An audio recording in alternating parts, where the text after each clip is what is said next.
Yeah, and actually about the readiness, I wanted to ask about one aspect because you are, let's say, multilingual family because you are from Israel, you speak Hebrew, your husband is Dutch, so he speaks Dutch. And from what I remember, you used to also talk a lot at home in English. So Yes. how about Yael? How is she coping with it? I mean, which language does she speak, and did she have any problems with speaking with other kids, for example? Was she confused, or how did it look like? Welcome everybody. Our today's guest is Einat. Einat comes from Israel, and she's mom of Yael. And Yael is 4 years old now, and she's going to school for the first time. Yes, yes, very exciting period for us. Are you nervous? What does it mean? What does it change that that she's going now to school in a Dutch system? Well, I think this year, since she's now 3.5, at 4 she's going to school. You can really feel that she's becoming a child, as in an adult kind of child. She's Not a baby she's anymore. no longer a toddler, and she has very intelligent questions.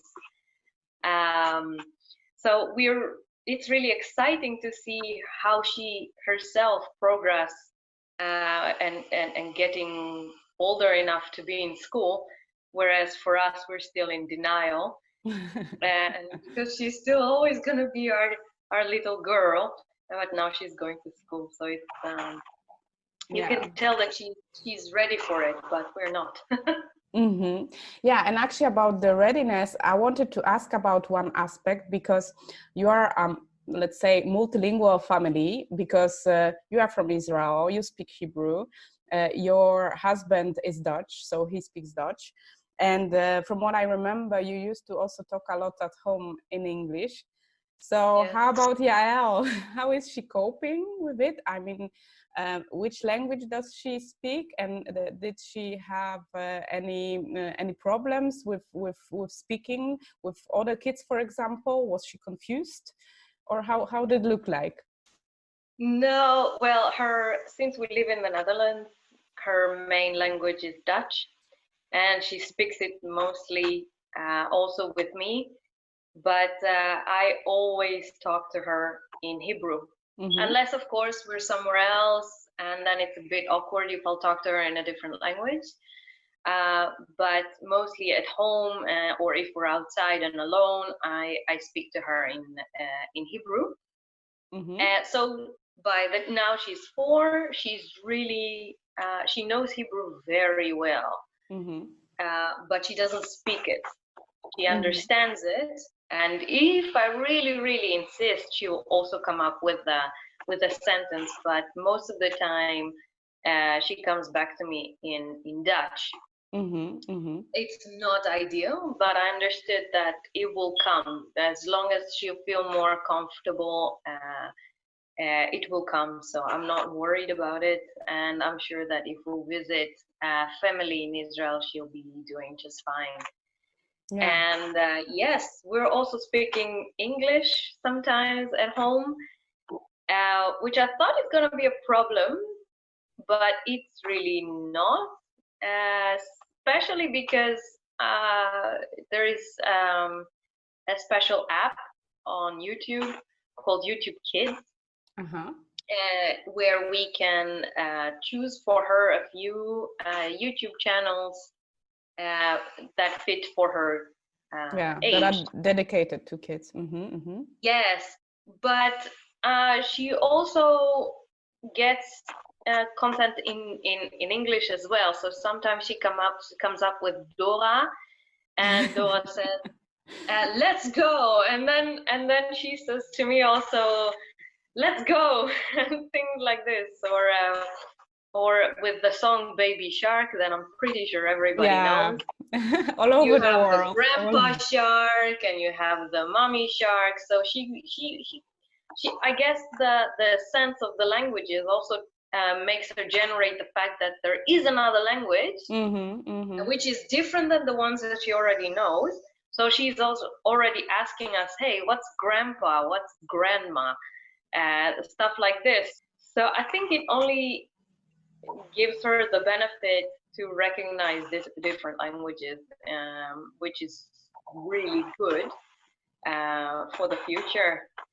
About school, yeah, it's actually really funny because she sometimes come up with words in Hebrew, and she tells it to the kindergarten teacher, staff, the kids, so they recognize it as well. So it's kind of funny because she teaches them sometimes words in Hebrew, which is hilarious. Okay, yeah. So it's also working the other way. Yeah, not very often, but the funny words like a little fart. And how does it sound in Hebrew? Flot.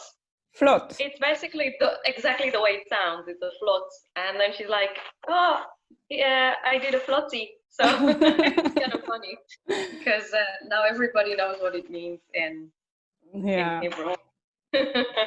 Okay. So for her, she's basically from on a daily basis living with two cultures, let's say, the Dutch one and the Israeli one. So if you could tell me what kind of differences do you perceive now, or maybe you did even before you got pregnant, concerning raising up kids. So how is it being done in Israel, and how is it being done in comparison to, for example, the Netherlands?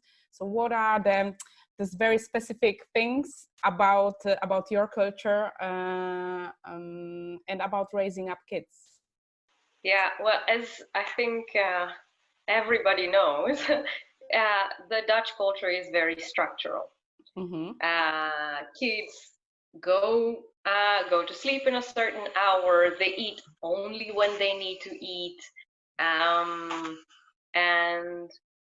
I think Mediterranean cultures are less like this. I think we had most of the discussions that we had when Yael was a child was when to feed her. For example, even when she was a little baby, it was when to feed her. Now my instinct said to feed her when she's hungry, obviously. Whereas Dutch culture would say, no, you need to feed her about approximately, of course it depends on the age, but it was back then about every 4 hours or something, if I remember correctly. Yeah. And something like that. So there were times where we had to wake her up in order to eat. Obviously, in the long run, it made it better, because for us, it made it more structural when she's going to sleep, when she eats, how to plan our life around it. And I have to say that for my parents, it was the most difficult thing to see. When they came here to visit and we woke that little poor baby up just to eat. Yeah. Oh, how man, could you? the discussions. Till 2 o'clock at night, we were sitting and discussing what is the right way to raise a baby, just to realize that there is no ideal way. Everybody's behaving differently. And you can still see it today. Israel, and I think Mediterraneans in general, we like to eat. We pretty much eat in every opportunity that we have. Because it's a social thing together. As well. And when you watch TV, then you have a little tea and a cake, or when you talk to people and you bring them, I don't know, cheeses and olives and bread and I don't know what. And in the Netherlands, it's not like that, really. It's you eat when you're supposed to eat, and when it's the time for it. When it's the time, yeah, it's very, very rigid.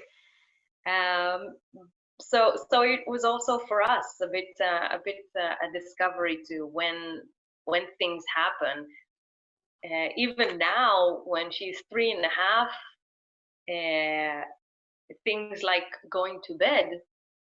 Dutch people in the Dutch culture, it's very important for the couple themselves to have time together, some quality time together, just the couple. So the mama and the papa together.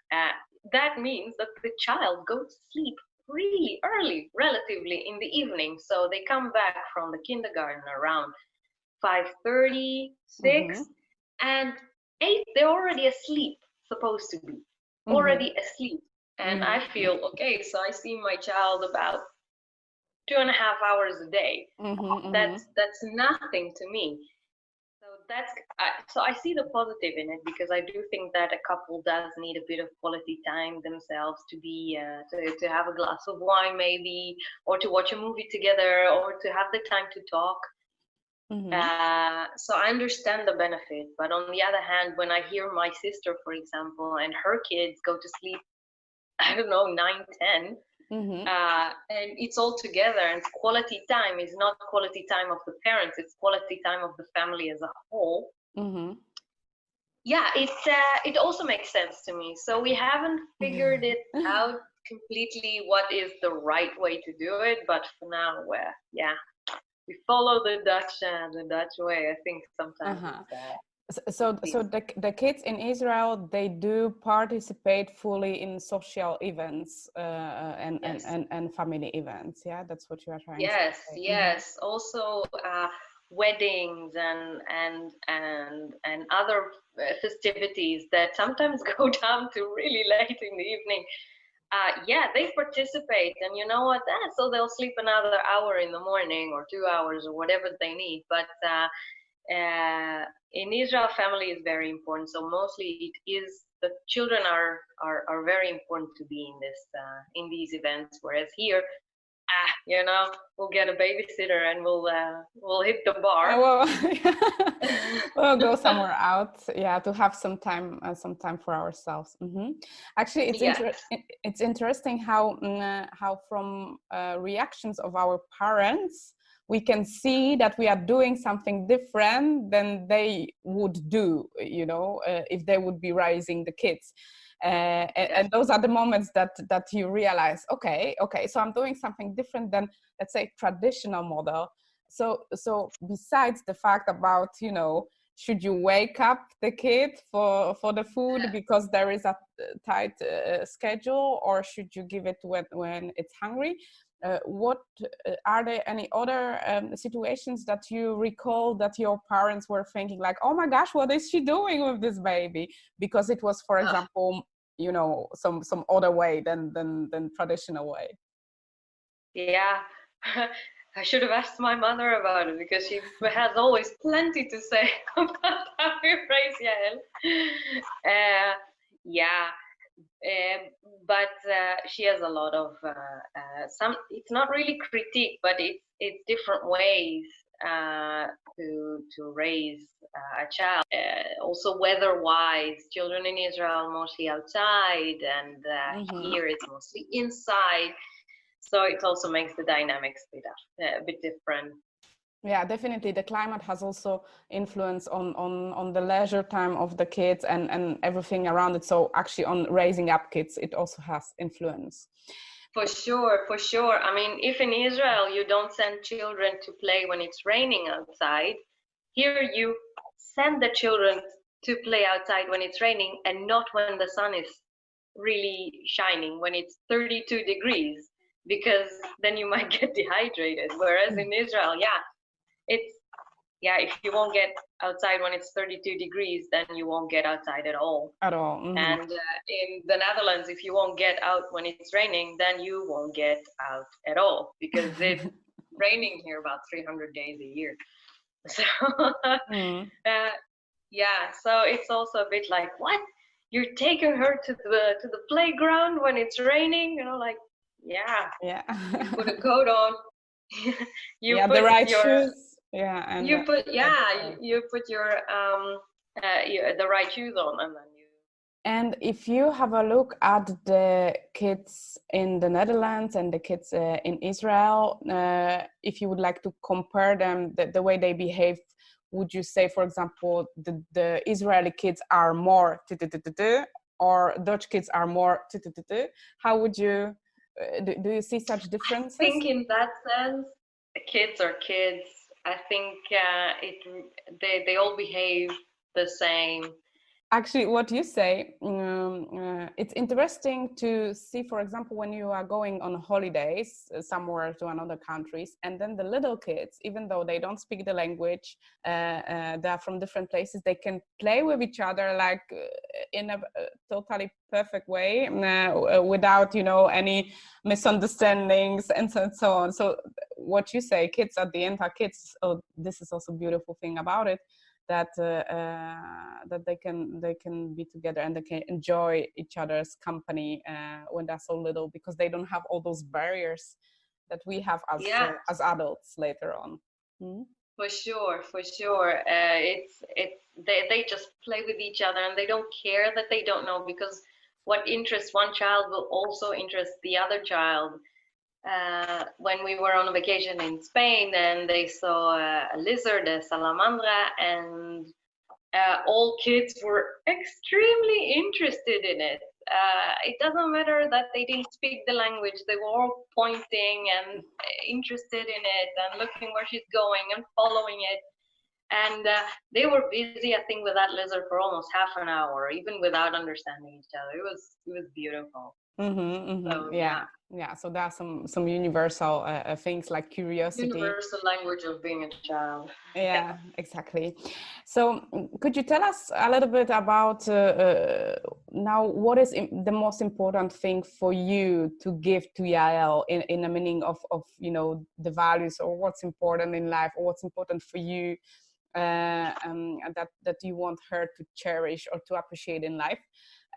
And since you have this chance to see different perspectives, different cultures, then you can, you know, take a little bit of it, take a little bit of that. So what's your way? Yeah, we thought a lot about it, and I think there are two things. Not to get easily frustrated. Mm-hmm. I recognize it on myself that I'm not the most patient person, even though she teaches me new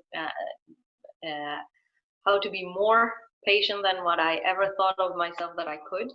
So Mm-hmm. that was nice.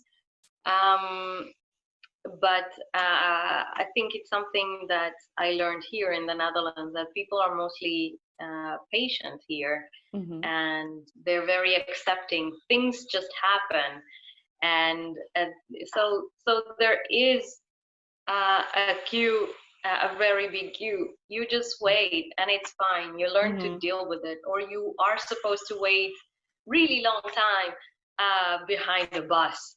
But it's fine. Don't get frustrated about it. Just accept it, because you can't do anything about it. And I think this is such a nice way to live that I myself had to learn only when I came here, Mm-hmm. and not just to be frustrated because you can, you know. No, to accept it, and it's fine, and it makes wonders to your general mood for the rest of the day. Yeah, you feel more relaxed, right? Because yeah, as you said, you don't have influence on those things, so why shall we bother with being frustrated?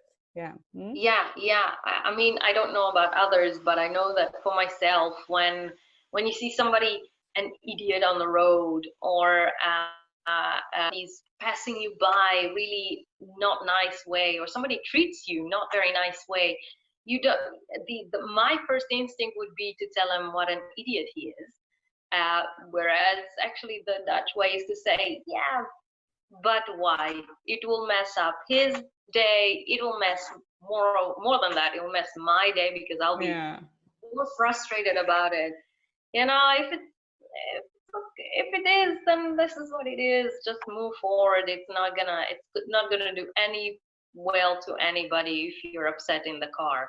So just just accept it, and that's I think is very valuable. Definitely, because I see that she's my daughter and she gets frustrated sometimes. So I'm really from already now trying to tell her, you know, it's fine. That sometimes her t-shirt doesn't go right and her head gets stuck and she gets all frustrated. It's like, breathe deeply, now take it off, and obviously then it goes okay. And so, but you can see that her general nature is to be frustrated. So you try to stop it while you can. And the second thing I want to teach her is to never stop exploring. Never stop exploring. I don't want it to be one of those children that only eat pizza and a burger. Yes, try to eat Indian, try to eat Chinese, try to eat different things, to taste different flavors, and never to give up on it. If she doesn't like something, fine, but try it first and then say you don't like it. And you can tell that she has more explorative nature. And from another angle, because you are saying what you want to teach your daughter, and if you could give some kind of tips, some kind of advice to either to the people who just became parents, or so they still don't know what will happen in a second, or the people who are planning to become parents, is there some kind of warming words would you like to give them? It's gonna be the most terrifying and most wonderful years of your lives, really. At the same time. At the same time, I cannot. I think in the last 4 years I grew these, and we had nights and arguments sometimes with your partner on how to raise a child in a better way, or things that you would like to do and not always acceptable. But it's also wonderful because you get to know yourself, your partner, way better, because it shows different sides of it. And if you're a strong couple, then you can really work towards one goal, and that is to make that wonderful flower to grow. And that's wonderful, and there is nothing more important than this. And if you remember it also, that's his goal as well, and that's my goal as well, then you can do everything together basically. And so it also makes wonderful memories together. You lots of laughs. You see a person grow in mentally, emotionally. There is no greater miracle than that. It gives meaning. It's no longer you. It's something else.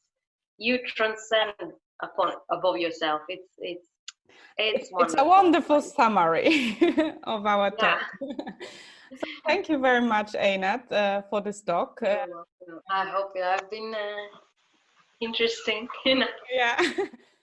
I think it's very Mediterranean what I described, because I have a friend and she lives in Italy, and it's about the same. Children are part of your world. It's not it's your whole world. So we'll see. Maybe I will have also the chance to talk to some Italian mom, and then we can see about the similarities. Okay, thank you very much, Einat. Have a good day. You're welcome. Bye bye.